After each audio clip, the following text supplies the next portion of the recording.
So I got a new notebook from Barnes& Noble the other day, and I swear it looks like a spell book from like a fantasy novel. It's just like, oh my goodness, like, what? What is up, guys? It's me, Chief Man here. Welcome back to another video. And today, after that terrible intro, I think I'm going to just say that the video will get a lot better because we're talking about BookTubeAthon. Yeah! BookTubeAthon has been a massive success for me so far. Massive. To the point where I've read 3 books already, and it's not even at the end of the second day yet. In fact, it is only 10 a.m. on the second day.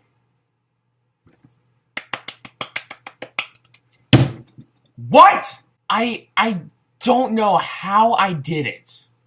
I just sat down and read 3 books. Not in one sitting, but I was able to read 3 books. Sure, they're pretty short.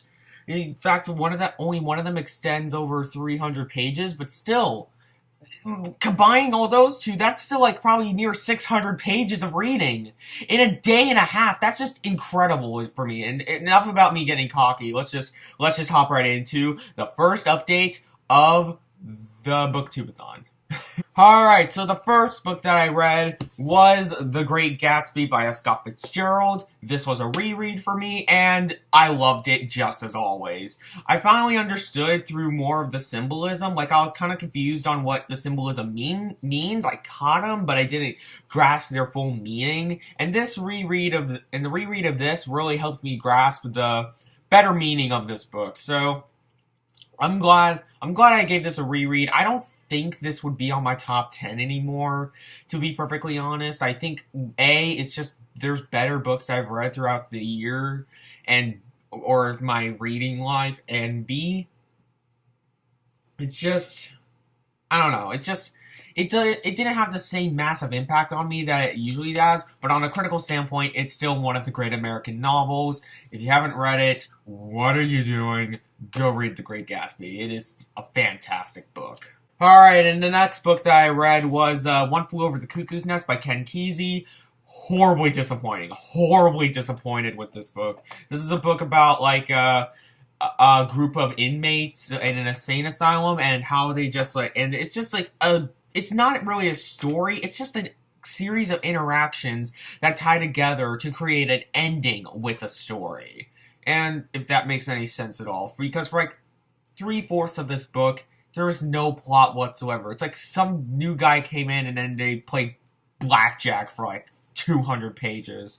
And honestly, it didn't interest me that much. I knew this was going to be really more character-driven book, but the characters were just nothing in my opinion. I didn't really like the characters in this novel. Well, I didn't hate them, but I just completely forgot about them. Like, they're starting to get fuzzy, and I just read this yesterday. So, One Flew Over the Cuckoo's Nest by Ken Kesey.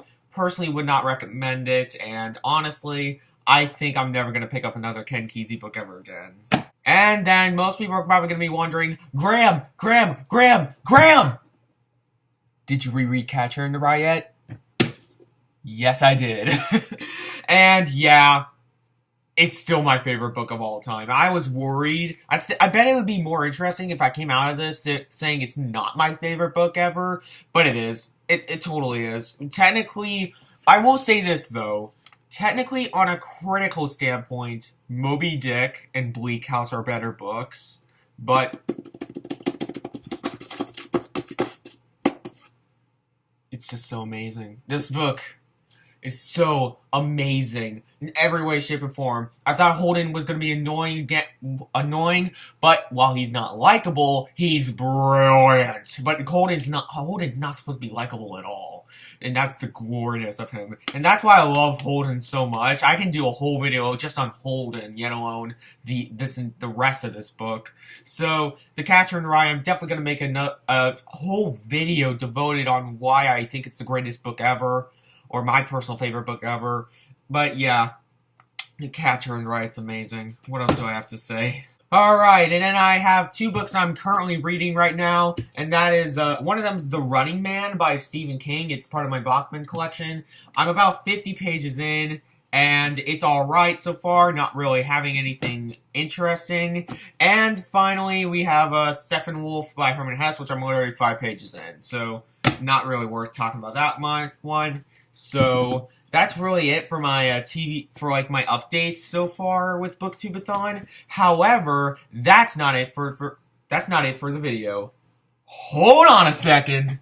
Since I'm reading so fast, I decided to I think I'm gonna get done with the 7 books a lot quicker than I thought, because Herman Hesse Steppenwolf this is book number 4 and 5 on my TBR for BookTubeAthon, and it's only day 2. So I need new books to read. I'm gonna do a bit longer ones, but I'm gonna let you guys choose which one I'm gonna do first. So my 2 nominations that I'm gonna do for BookTubeAthon, one of them is a pretty big one, or at least a big one in contemporary fiction, and that is Cloud Atlas by David Mitchell. I got this from the library, and I seriously have no idea what this is about. Like, I have no idea what this is about. The only thing I know from this book is that it switches perspectives. Other than that, I have no idea. It's a library copy, so even if I don't like it, it's not going to be that much, it's not going to be a bust at all, because it's from the library.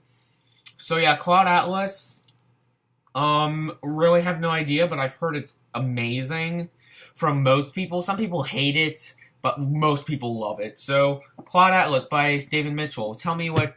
And the other book I'm chosen is My Struggle by Karl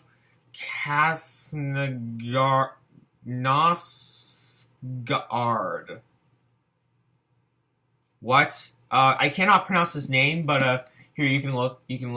I'll hold up the barcodes, and I always like to cover the barcodes for library books. So this is what the cover looks like, and it's like and it's book 1 out of a 6-volume series, and the 6th book is actually, I think it's coming out either this year or next year.